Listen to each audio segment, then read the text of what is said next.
profesi pedagang ini sungguh sangat mulia.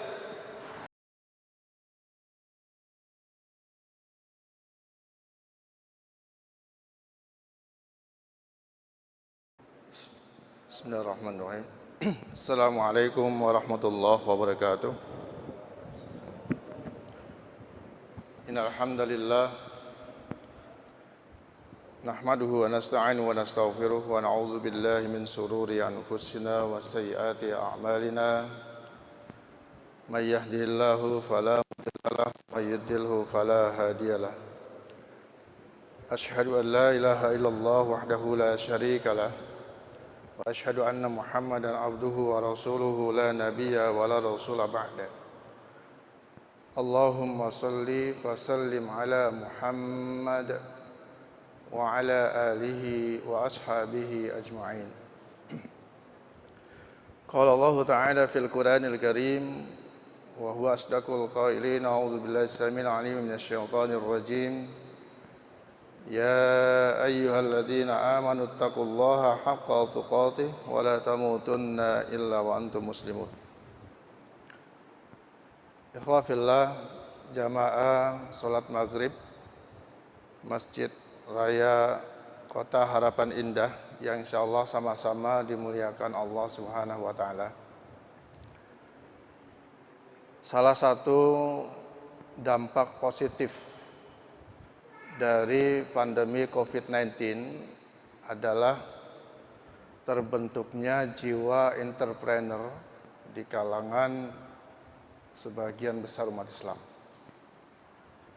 Betul tidak, Pak? Banyak yang jadi pedagang, banyak yang tiba-tiba jadi pebisnis, yang tadinya menjadi pegawai, ya, karena kondisi perusahaan yang sedang tidak stabil, sedang goyang, maka dia beralih menjadi pedagang. Kedudukan profesi pedagang memang dalam Islam ini sungguh unik. Ya. Saya katakan unik kenapa?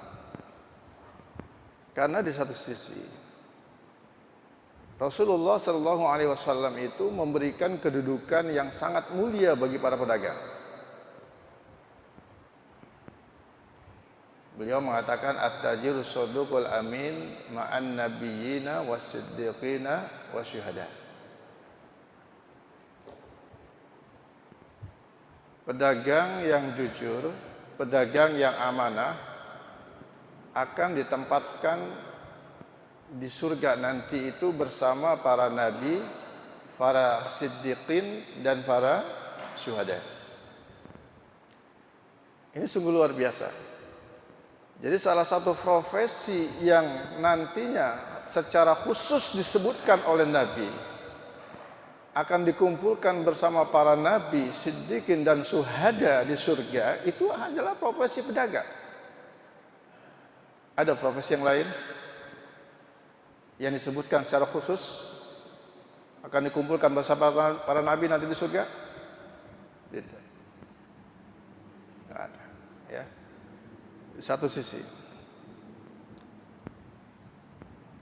Bahkan di dalam hadis yang lain Rasulullah SAW juga mengisyaratkan kepada kita, ya. Ketika Rasulullah ditanya ayyukasbil athiyab, ya Rasulullah, apakah usaha yang paling bagus, yang paling baik itu apa ya Rasulullah? Bentuk usaha yang paling itu apa? Rasulullah menjawab, amalur rajul biyadih wal bai'u mabrur. Yang pertama adalah yaitu amal atau usaha yang dilakukan dengan tangannya sendiri. Dan yang kedua adalah jual beli yang dilakukan dengan cara yang baik, yang mabrur. Dalam hadis yang lain Rasulullah mengingatkan juga kepada kita bahwa tis'atu asarul rizki fit tijarah. 9 dari 10 pintu rizki ada pada dunia dagang. Ya, makanya dalam daftar 50 orang terkaya di Indonesia itu isinya ASN atau pedagang? Pedagang, pebisnis. Bukan ASN. Ya. Pebisnis. Luar biasa. Ya. Kemudian di sisi yang lain, profesi pedagang ini juga ditenggarai sebagai profesi yang menjadi sumber penyebab terjadinya perbuatan dosa. Suatu ketika sahabat Rasulullah bernama Ali bin Abi Thalib radhiyallahu anhu datang ke sebuah pasar. Dia datang ke pasar, kemudian di hadapan para pedagang di pasar itu beliau mengatakan apa? Ayuhat tujar, kullukum fujar. Para pedagang, ente ini semuanya pendosa nih. Kaget pedagang. Loh, memang kenapa? Kok kami sebagai pedagang ini dikatakan pendosa? Sebagai pedagang pada bingung mereka. Ternyata ini masih koma, Pak. Masih ada lanjutannya. Illa man sadaqa wa bayyana. Kecuali kalau ya pedagang itu mau berbuat jujur dan mau menjelaskan cacat bila mana ada cacat dalam barang yang dia perjualbelikan. Ya. Nah, jadi di sini sangat jelas sekali ya. Kedudukan profesi dagang ini di satu sisi memang dimuliakan oleh Rasulullah, tapi di sisi yang lain ini juga merupakan ancaman. Hati-hati ya. Bahkan kalau kita lihat ya, pedagang-pedagang yang curang ini menjadi penyebab terjadinya bencana alam. Jangan-jangan di Indonesia ini sering terjadi bencana gara-gara banyak pebisnis yang curang. Ya.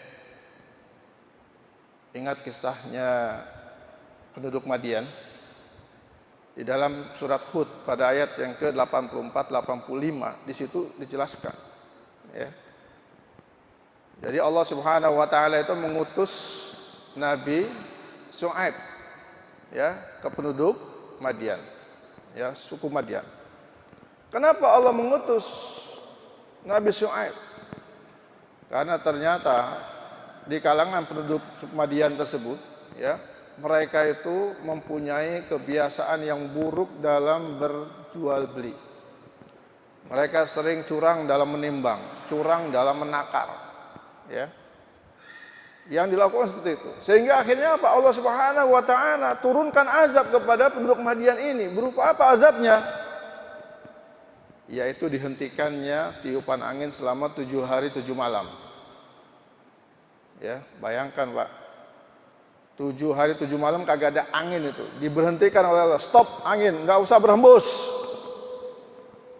Ini kalau kipas dimatiin aja kira-kira panas kagak nih? Ini kipas kita matiin ini nih, panas kagak? Panas. Udah kipas dimatiin terus di luar kagak ada angin sama sekali. Wih, lebih panas lagi. Ya. Jadi penduduk Madian itu keluar dari rumahnya semua. Karena mereka kepanasan, 7 hari 7 malam tidak berhembus langit. Kemudian mereka melihat ada awan, segumpal awan yang hitam pekat. Dan mereka semua berbondong-bondong menuju awan tersebut. Ya. Apa yang terjadi setelah sampai di sana? Ya, Allah Subhanahu wa taala turunkan hujan batu. Ya, menimpa mereka dan kemudian bumi digoncang-gancingkan. Kenapa mereka dihukum oleh Allah seperti itu? Karena mereka punya kebiasaan curang dalam melakukan transaksi jual beli dalam berdagang. Ya. Nah, jadi makanya di sini Pak, ya. Sekarang kita tinggal pilih dah, ya. Tadi di satu sisi dikatakan bahwa profesi pedagang ini sungguh sangat mulia. Akan dikumpulkan bersama para nabi, para siddiqin dan para syuhada. Tapi di sisi yang lain, pedagang yang curang ini akan menyebabkan terjadinya malapetaka, bencana dan musibah yang datang suatu negeri. Tentunya kita pilih yang mana, Pak? Pilih yang mana? Yang dikumpulkan bersama nabi. Nah, untuk menjadi pebisnis yang akan dikumpulkan bersama Nabi, para siddiqin dan para syuhada, tentunya tidak mudah. Memang kalau kita lihat dalam hadis Tirmidzi tadi, itu sederhana rumusnya. untuk bisa kumpul bersama para nabi, para siddiqin dan syuhada, sederhana rumusnya. Apa ya? Pertama apa? Siddiq, yang kedua amanah. Ya. Kalau dia sudah jujur dan dia amanah dalam berjualan, insya Allah udah pasti itu dikumpulin bersama para nabi dan para syuhada nantinya. Udah pasti. Nah, ini perkaranya adalah, masalahnya adalah sekarang untuk kita bisa berbuat jujur ya dan amanah ini, kita ini masih sulit. Karena kita masih belum tahu di mana kita harus jujur, di mana kita harus amanah. Ya. Baik. Jadi untuk menjadi pedagang yang siddiq, yang benar, ya, yang benar, ini pada prinsipnya itu benar dalam dua hal, Pak. Benar dalam dua hal. Satu yaitu benar dalam permodalan, yang kedua benar dalam pengelolaan. Ya. Pertama benar dalam permodalan, yang kedua benar dalam pengelolaan. Kalau keduanya benar, baik permodalan maupun pengelolaan benar, maka insya Allah kita akan menjadi pedagang atau pebisnis yang akan dikumpulkan bersama para nabi. Bagaimana benar dalam permodalan? Kita bahas satu persatu. Ya. Benar dalam permodalan artinya apa? Kalau kita mau bisnis, Pak, ya, mau dagang, mau jualan, itu pakailah modal yang halal. Ya, pakai modal yang halal. Jangan kita pakai modal yang haram. Gimana kita tahunya bahwa itu modal itu karena halal atau haram? Sederhana rumusnya, Pak. Saya tanya, kalau Bapak mau jualan, mau berbisnis, kira-kira modal yang biasa, duit yang bisa kita pakai duit siapa, Pak? Ada dua sumber kan? Duit kita atau duit orang lain? Duit kita atau duit orang lain? Ya. Kalau duit kita, ya, duit kita, ini kita sangat mudah untuk mendeteksi apakah ini halal atau haramnya. Ya. Kalau duit kita ini kan bisa jadi, ya, duit ini merupakan bagian daripada duit yang udah kita kumpulin. Ya, duit yang kita kumpulin, gaji kita selama kita bekerja. Gaji atau upah yang kita kumpulin selama kita bekerja. Kira-kira kalau kita dapat duitnya dari gaji dan upah yang kita kumpulin itu untuk modal usaha, halal atau haram? Hah? Halal atau haram? Halal. Yakin halal? Hah? Kalau kerjanya di karaokean, halal atau haram? Kalau kerjanya ya di tempat minuman keras, halal atau haram? Haram. Ya. Jadi nggak selamanya gaji yang kita kumpulkan, upah yang kita kumpulkan itu merupakan duit yang halal, nggak selamanya. Ya, kalau Anda bekerja di bank riba, halal atau haram gajinya? Kok kagak ada yang jawab? Hah? Halal atau haram? Haram. Ya. Jadi jelas ya, mudah sekali kita untuk mendeteksinya. Oke, kalau dari duit sendiri gampang. Atau misalkan kita dapat duit dari hasil lotre, menang undian lotre. Kita main lotre, dapat duit itu, banyak nih duitnya. Halal atau haram? Haram. Judi. Ya. Oke, baik. Itu dari duit sendiri. Sekarang kita lihat dari duit orang lain. Ya. Bagaimana kita mendapatkan modal dari duit orang lain? Pakai duit orang lain. Biasanya pertama bisa saja kita mendapat hibah. Ya, dapat hadiah dari orang lain. Halal atau haram? Halal? Haram. Kalau kita tahu hibahnya ini dari duit hasil ngerampok, halal atau haram? Haram. Jangan ente terima. Ya. Tapi kalau hibahnya dari kantung agak tahu ya, pokoknya agak tahu dah. Ya udah, insya Allah halal. Hibah yang pertama, duit orang lain. Oke. Yang kedua, pakai duit orang lain, yaitu dengan cara apa? Minjem duit. Nah, minjem duit, Pak. Ini yang sering dilakukan oleh orang yang ketika mau bisnis kagak punya duit, akhirnya dia minjem duit. Nah, ketika kita minjem duit, maka kaedah yang harus kita pegang ketika kita mau berbisnis itu, ya, jangan pernah kita mau menerima pinjaman kalau orang yang minjemin duit memberikan syarat kepada kita untuk membayar dengan jumlah berlebih. Jangan. Ente mau usaha? Iya, betul. Mau minjem duit ke aneh, berapa buat modal usaha? 100 juta. Ada nggak? Ada. Oke, aneh pinjemin ente 100 juta. Ya. Tapi ingat ya, setahun kemudian setelah ente pakai ini, nanti balikin ke aneh 120 juta. Ada yang kayak begitu? Banyak. Halal atau haram? Haram. Ya. Terserah kita mau pinjam ke individu atau pinjam ke lembaga, tetap kalau sudah ada persyaratan dikembalikan dengan jumlah berlebih, tolak. Ini modal haram. Ya. Kullu qardin darra manfaatan fa huwa riba. Ingat itu kaidahnya.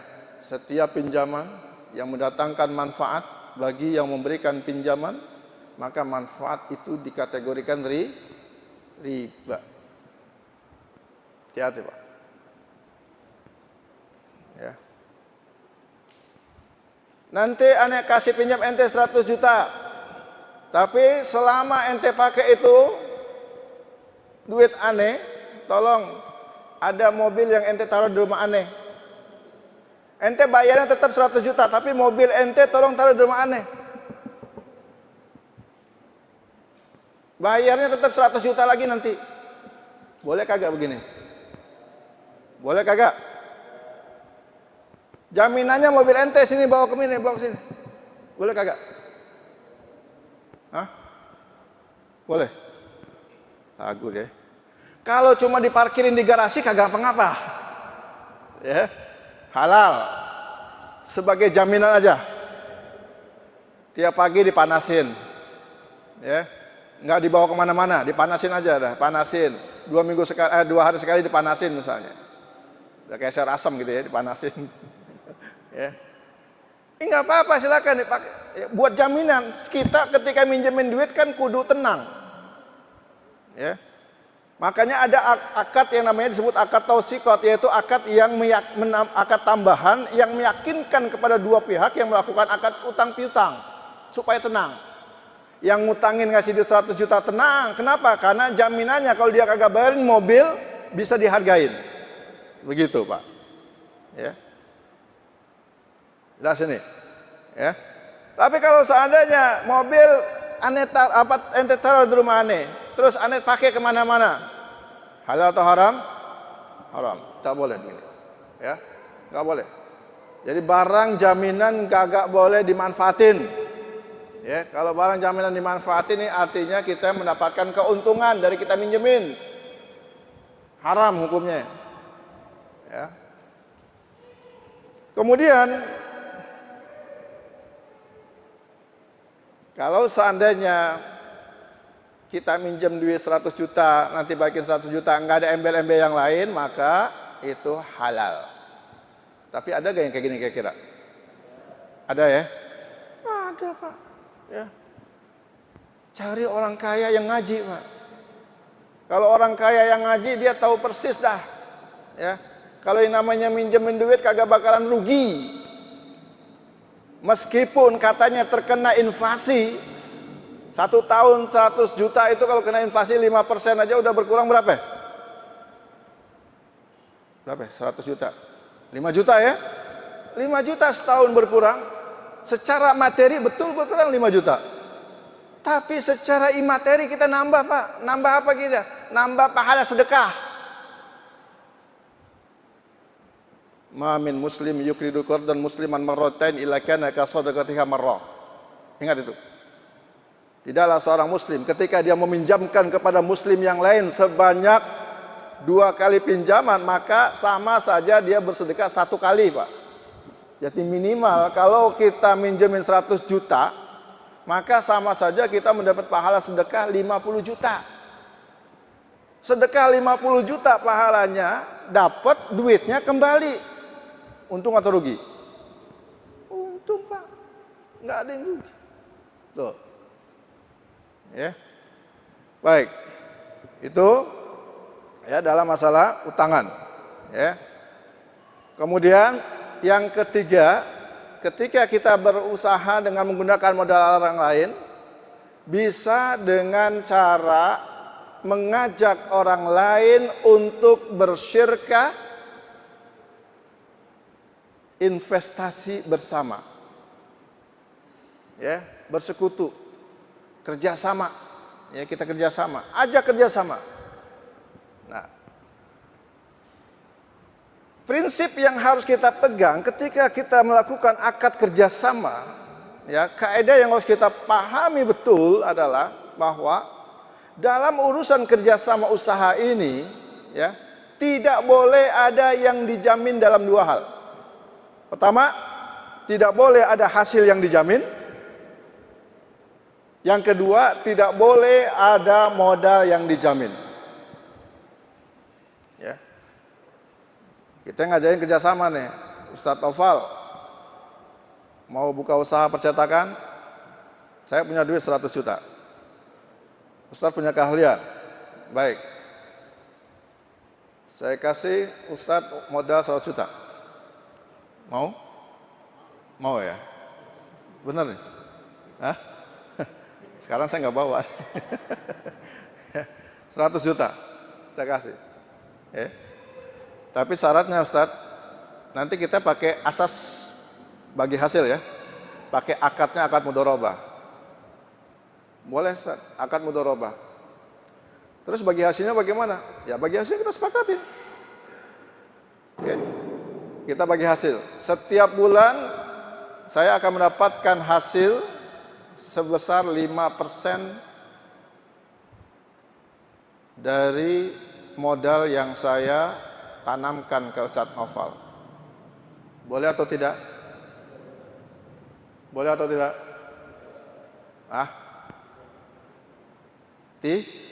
Tidak. Alasannya? Nah, alasannya berarti hasilnya terjamin, Pak. 5% dari modal. Adakah yang berkurang di situ? Adakah yang bertambah? Selama modalnya 100 juta, maka hasilnya tetap 5% dari 100 juta berapa berarti? 5 juta setiap bulan. Hasilnya dijamin 5 juta per bulan. Ini nggak boleh. Meskipun bahasanya pakai 5%. Nggak boleh. Ya. Atau dibalik, bagi hasilnya 70-30 dari keuntungan. 70-30 dari keuntungan. Kira-kira bagi hasilnya setiap bulan itu tetap atau berubah-ubah? Berubah-ubah. Kenapa? Karena dasarnya dari profitnya, dari keuntungannya. Ya. Kalau seperti ini boleh atau tidak? Belum tentu. Belum tentu. Belum tentu. Tergantung apa? Kaidah yang kedua tadi, modalnya dijamin kagak. Ya. Kalau saya bilang sama Ustadz Pak, kita bagi hasil 70-30 ya. Oke, 70-30. Tapi ente jangan lupa ya, ini modal 100 juta tolong ya. Apapun yang terjadi, pokoknya ane minta modal ini tetap nggak boleh berkurang. Kalau seandainya perusahaan nanti mau bangkrut, mau kayak gimana, ente balikin modalnya ke ane 100 juta. Bagi hasilnya 70-30 setiap bulan dari profit. Boleh tidak? Boleh tidak? Tidak boleh. Karena di sini modalnya dijamin, Pak. Ya. Islam itu Rasulullah SAW mengingatkan kepada kita, la ribhu ma lam tadman. Ya. Nggak ada yang namanya keuntungan yang tidak disertai dengan resiko. Ente mau untung harus siap menanggung resiko kerugian. Jangan untungnya doang mau, rugi kagak mau. Ya. Nah, dengan adanya dijamin, jangankan dijamin 100%, Pak. Dijamin 40% aja atau 10% aja nggak boleh. Mengakibatkan hasil yang kita dapatkan itu menjadi riba. Nggak boleh. Ya. Ini pernah saya sampaikan dulu, mungkin lupa kali ya. Coba, saya bersekutu dengan Ustadz Ofang. Ya, Ustadz Ofang ngasih duit 600 juta, saya 400 juta. Oke? Porsi modal saya berapa? 40%. Ustadz Opang 60%. Dalam bagi hasilnya, ketika saya sepakat dengan Ustadz Opang, kira-kira ya, boleh nggak saya tetapkan, Bang, nanti bagi hasilnya 50-50 ya, 50-50. Boleh nggak? Boleh? Boleh, nggak masalah. Meskipun Ustadz Opang 60% modalnya, saya 40% modalnya, saya boleh minta 50-50. Kenapa? Karena saya kerjanya lebih, dalam mengelola usaha itu kerjanya lebih banyak. Jangankan 50-50, saya balik kondisinya. Saya dapat keuntungan 60, Opang dapat 40. Boleh nggak? Boleh. Ya. Kenapa? Logikanya, kalau saya dalam persekutuan itu banyak tanggung jawabnya, maka saya berhak untuk mendapatkan hasil yang lebih besar. Tuh. Ya. Dalam masalah keuntungan. Oke, kita anggap saja misalkan saya dapat 60, Ustadz Opang 40. Oke? Nah, kemudian ketika terjadi kerugian, ternyata qadarullah ini perusahaan kita rugi, ya. Ruginya sampai angka misalkan 600 juta. Atau rugi 500 juta lah, 500 juta ruginya.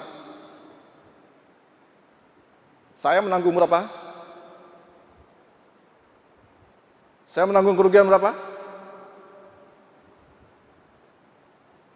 Tadi saya dapat keuntungan berapa? 60%. Ustadz Opang 40%. Ketika rugi 500 juta, saya harus menanggung berapa? 60%-nya. Berarti berapa? 300 juta. Ustadz Opang menanggung 200 juta. Ini haram. Tidak boleh. Kenapa?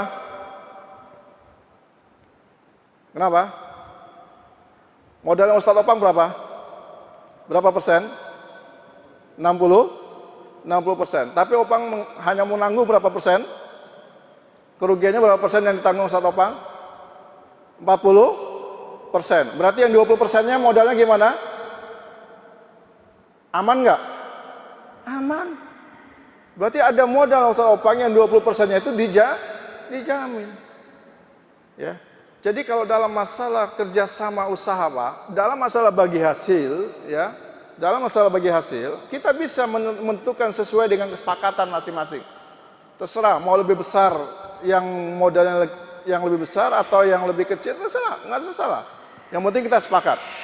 Tapi dalam masalah menanggung kerugian harus sesuai dengan porsi modal yang ditanamkan masing-masing. Supaya apa? Supaya tidak ada modal yang terjamin. Itu rumusnya. Ya. Jelas ini? Jelas ya? Baik. Sekarang kita lanjutkan. Jadi dalam masalah permodalan jelas. Kita tahu mana modal yang halal dan yang haram. Baik dari modal sendiri maupun dari orang lain. Sekarang kita akan lanjutkan dalam masalah pengelolaan. Ya, dalam pengelolaan. Bagaimana supaya bisnis kita diridai oleh Allah? Dalam pengelolaan rumusnya sederhana. Rumusnya sederhana, yaitu apa? Jangan pernah curang. Jangan pernah curang. Udah rumusnya sederhana, itu doang rumusnya. Ya. Tapi perlu kita kembangkan di sini. Ya. Curang dalam hal apa? Ya, landasannya silakan. Ya. Biasanya apa? Orang kalau dicurangin itu senang atau kagak? Lawan kita dalam bisnis atau mitra kita dalam bisnis, ya, ketika kita curangin, kita bohong-bohongin, senang atau kagak? Kagak senang. Ketika dia kagak senang, artinya apa? Adanya ketidakrelaan. Padahal Al-Quran sangat tegas sekali. Quran surat An-Nisa ayat 29, Allah Subhanahu wa taala berfirman, A'udzubillahi minasyaitonir rajim. Ya ayyuhalladzina amanu la ta'kulu amwalakum bainakum bil batil illa an takuna tijaratan an taradin minkum. Ya, wahai orang-orang yang beriman, janganlah kamu makan harta di antara kamu dengan cara-cara yang batil. Illa antakuna tijaratan antara minkum, kecuali melalui satu perniagaan yang dilandaskan kepada suka sama suka, rela sama rela, ikhlas sama ikhlas. Ini kata kuncinya, Pak. Ya. Jadi ternyata dalam akad transaksi jual beli, ya, ada potensi di mana seorang mukmin itu bisa memakan harta saudaranya dengan cara-cara yang batil ketika ada unsur ketidakikhlasan di antara kedua pihak. Ketika ada unsur ketidakrelaan di antara kedua pihak. Ketika ada unsur ketidaksenangan dalam jual beli di antara dua pihak. Nah, biasanya Pak, mereka itu atau ketidaksenangan itu bisa terjadi dalam 4 hal. Ya. Yang pertama dalam masalah quality, ya, yang kedua masalah kuantitas, yang ketiga masalah price, harga, yang keempat masalah time delivery, waktu penyampaian. Ya. Nah, kalau seandainya keempat unsur ini ada salah satunya saja yang dibohongin, yang dicurangin dari 4 unsur ini, maka terjadilah ketidakikhlasan di antara kedua pihak itu. Masalah kualitas misalnya, ya, dia bilang ini kualitas, ya, barangnya ini Pak, ini kualitas premium, kualitas oke, atau kualitasnya kualitas nomor 1. Tapi setelah dibawa pulang ke rumah ternyata kualitasnya itu dicek kualitas nomor 3. Kira-kira orang yang beli senang kagak sampai di rumah? Kagak senang. Meskipun pada saat akad dia sudah ikhlas, rela, tapi ketika dia bawa pulang ke rumah dan dia mendapatkan ternyata barang itu di bawah dari ada yang disepakati kualitasnya, maka dia tidak akan ikhlas. Dan ini mengakibatkan dia memakan harta dengan cara-cara yang batil, keuntungannya, ya. Kualitas. Yang kedua masalah kuantitas juga sama, ya. Kita beli 10 kilo, nggak taunya sampai di rumah ditimbang tinggal 9 kilo. Yang 1 kilonya nggak tahu lari di mana, ya. Nah, ini nggak ikhlas, ya. Begitu pula masalah harga, ya, harga juga sama, ya. Kita bilang sama orang yang beli itu, ini harganya ini misalkan 10 juta, ya, laptop kita jual 10 juta. Nggak taunya setelah dibawa pulang ditanya ke harga ke tetangganya yang ahli tentang laptopnya. Dia katakan ini laptop harganya cuma 5 juta harga pasarnya. Ente beli kemahalan 10 juta. Ya. Ente ketipu nih. Seneng kagak kira-kira? Kagak senang. Ya. Keuntungan yang kita dapatkan karena kita membohongi dalam masalah harga ini, ya, jauh di atas harga pasar, maka keuntungannya itu menjadi harta yang haram. Ya. Karena kita memakan harta dengan cara-cara yang batil. Ya. Nah, begitu pula waktu penyampaian. Kita janji 1 hari, tenang aja, 1 hari ini barang sampai. Nggak taunya seminggu ditunggu-tunggu nggak ada yang datang. Kecewa dia. Ya, nggak boleh. Ya. Nah, oleh karena itu, ya, kalau seandainya kita sudah terlanjur Pak dalam berbisnis itu membuat orang kecewa, ya, maka rumus yang harus kita berikan itu apa? Jangan pernah kita membuat syarat bahwa barang yang sudah dijual tidak dapat dikembalikan lagi. Atau barang yang sudah dibeli tidak dapat dikembalikan. Enggak, jangan kita bikin syarat kayak gitu. Tapi buatlah syarat, ya silakan kalau memang Anda tidak senang, ya tidak cocok, silakan dikembalikan. Ya, ini ajaran Islam seperti ini, Pak. Jangankan barang yang tidak cocok, Pak, oleh pembeli ketika dia mendapatkan barang itu tidak cocok di salah satu di antara 4 hal tadi. Ketika semuanya cocok saja, dalam hal kualitas sudah oke, dalam hal kuantitas juga oke, dalam hal price juga sudah oke, dalam hal time delivery juga sudah oke, semuanya sudah oke, cocok semuanya. Tapi ketika dia bawa pulang ke rumah, dia lihat di rumah ternyata ada barang yang sama, udah dibeli duluan sama istrinya. Lah ini sayang, barang ada 2 ini. Maka yang dilakukan apa? Kan tentunya dia akan mengembalikan ini ke kita. Mas, saya nggak jadi beli dah. Ya, saya nggak jadi beli. Ternyata istri saya udah beli duluan. Nah, kalau Anda sebagai penjual, kira-kira apa yang Anda lakukan? Atau kebanyakan penjual sekarang, apa yang dilakukan oleh penjual sekarang? Wah, kagak bisa. Udah lo, udah beli ya udah. Ya, sono. Nggak mungkin akan dikembalikan kan gitu. Kagak bisa. Ya. Nah, ini kalau yang penjual kayak gini berarti ngajinya kurang. Yang ngajinya kurang. Ya. Sebab Rasulullah SAW itu ya pernah bersabda begini. Man aqala musliman aqala Allahu asratahu yaumal qiyamah. Ya. Ikola. Barang siapa yang mengembalikan, yang menerima pengembalian transaksi pembelian yang dilakukan oleh seorang muslim, maka apa kata Rasulullah? Akan dihapuskan kesalahan-kesalahan dan dosa-dosanya nanti di hari kiamat. Coba Pak. Ya, ini hadis luar biasa nih. Ya, ini hadis luar biasa nih. Kalau kita renungin hadis ini, Pak, ini kita bisa mendapatkan pelajaran setidaknya ada 3, Pak. Ya. Pertama apa? Hadis ini memberikan satu pelajaran kepada kita bahwa kalau untuk urusan dagang, jangan pernah kita pisahkan dengan urusan dunia dengan akhirat, bukan. Urusan dagang ini urusan dunia sekaligus urusan akhirat. Ya. Jadi kita jangan cuma sekedar melihat keuntungan dunia saja. Di sini ada urusan akhirat yang Allah kasih. Itu yang pertama, pelajaran yang pertama. Ya. Kemudian yang kedua apa? Yang kedua, Rasulullah SAW ini seolah-olah memberikan satu pelajaran kepada kita bahwa kalau kita mau menjadi pebisnis, maka hendaklah jadilah pebisnis yang visioner, Pak. Yang jauh melihat ke depan.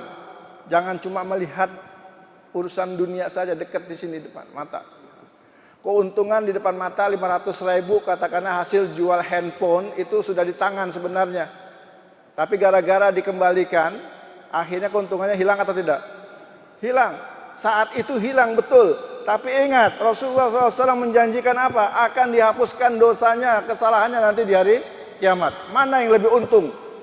Duit 500.000 hilang atau kita mendapatkan penghapusan dosa kita?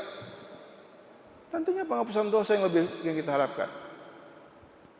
Luar biasa, ya. Ini hadis yang kedua. Hikmah yang kedua. Yang ketiga hikmahnya apa?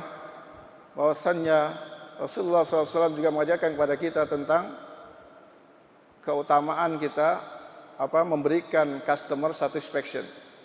Ya, istilah dalam bahasa manajemen konvensional itu kan, kalau kita memberikan pelayanan kepada orang lain, hendaklah kita berikan pelayanan yang paling sempurna, yang paling memuaskan. Ya, nah ini customer satisfaction ini diajarkan oleh Rasulullah ternyata. Begitu. Ya. Udah Isya ya? Isya? Gimana? Azan dulu? Azan dulu? Silakan. Baik, kita lanjutkan sedikit lagi Pak ya. Jadi luar biasa ajaran dari Rasulullah SAW ini terhadap pelaku bisnis ya, di mana kita harus mengutamakan kepentingan konsumen ya, customer satisfaction. Bahkan kalau kita lihat lagi di dalam bab yang lain ya, Di situ ada salah satu pembahasan terkait dengan masalah bab khiyar ya. Dalam fikih jual beli itu ada salah satu pembahasan tentang bab khiyar, yaitu tentang hak memilih ya antara pembeli dan penjual untuk melakukan ya meneruskan akadnya atau membatalkan akadnya. Ya. Ini bukti bahwasannya Islam itu sangat peduli ya dengan kepentingan kedua pihak, baik pembeli maupun penjual. Ya. Jadi ada hak khiyar itu diberikan kepada kedua pihak, baik pembeli maupun penjual. Khiyar ini macam-macam, Pak. Jadi ada khiyar, setidaknya kalau saya baca itu ada 4 ya model khiyar. Ya. Yang pertama ada khiyar majlis. Yang kedua ada khiyar syarat. Yang ketiga ada khiyar aib. Yang keempat ada khiyar gaban. Nah, 4 hak khiyar ini diberikan yang memungkinkan ya memberikan perlindungan kepada para pelaku akad dalam jual beli. Ya. Khiyar majlis contohnya. Ya. Khiyar majlis. Khiyar majlis ini sifatnya wajib harus ada. Di mana seorang pembeli maupun penjual ketika masih berada dalam satu majlis, Pak, itu punya hak untuk melanjutkan akad jual belinya atau tidak melanjutkan akad jual belinya. Ya. Al-mutabayyani bil khiyari ma lam yatafarraqa. Yang penting syaratnya apa? Pihak pembeli ataupun penjual itu ya, dia masih punya hak khiyar majlis selama dia belum berpisah dari majlis. Ustaz Azam datang ke saya. Ustaz, saya mau beli handphone. Cocok harganya. Berapa harganya? 3 juta. Ya, sudah cocok. Deal 3 juta. Ngomong ngalor ngidul, cerita ke sono kemari, ya hampir 1 jam berada di toko saya di sini, ngobrol. Setelah ngobrol dia berubah pikiran. Ustaz, maaf ya. Kagak jadi beli handphone yang tadi saya sudah pilih. Ya. Saya sebagai penjual kira-kira apa yang saya lakukan? Bolehkah saya menolak? Nggak bisa, kan itu sudah deal. Boleh saya seperti itu? Boleh tidak? Setelah 1 jam ngobrol ngalung ngidul, tapi masih berada di majlis yang sama, boleh tidak? Saya tolak, nggak bisa, tadi kan udah deal. Boleh? Tidak boleh saya menolak, Pak. Ya. Pedagang yang tahu aturan dia nggak boleh menolak. Kenapa? Karena masih dalam satu majlis. Kan tadi kata Rasulullah jelas. Malam yatafarraq. Ya selama dia belum berpisah. Dalam satu majlis silahkan mau melanjutkan atau tidak. Nah, ya. Lain ceritanya kalau seandainya ini udah deal harga 3 juta ya. Pak Ustadz, ini saya taruh dulu sebentar ya, simpen dulu. Saya mau beli baju di toko sebelah. Baru berapa menit ya, dia pindah ke toko sebelah. Nggak jadi beli bajunya, beli baju kagak jadi, dia balik ke sini. Sampai di sini dia lupa. Ya, maaf Pak Ustadz, saya nggak jadi beli ya. Handphone yang tadi saya batal nggak jadi beli. Bagaimana? Saya boleh apa yang harus saya lakukan di sini? Nah, boleh menolak atau wajib menerima? Boleh menolak? Tadi udah dibayar, bukan kagak punya duit, udah dibayar tadi, udah dibayar. Tapi dia karena dia pergi sebentar ke toko sebelah, ya, terus tiba-tiba dia berubah pikiran, kagak jadi beli handphone, dia minta dikembaliin duitnya. Boleh saya tolak? Boleh? Boleh. Kenapa? Karena sudah berpisah majlis. Sudah berpisah majlis. Saya boleh menolaknya. Ya. Nggak bisa. Ya. Ini nggak bisa. Tapi bolehkah saya terima? Oh ya udah nggak apa-apa. Boleh terima? Boleh tadi kan ikola tadi ya. Kalau orang membatalkan itu kita terima pembatalannya, maka kita akan mendapatkan apa ganjaran? Dihapuskannya dosa dan kesalahan yang kita lakukan. Ya, satu. Akad khiyar apa? Khiyar majlis. Dan masih ada 3 khiyar lagi yang tentunya nggak mungkin dibahas pada kesempatan hal ini. Ya, saya pikir cukup. Ya, gimana Ustaz? Ada tanya jawab atau langsung? Silakan.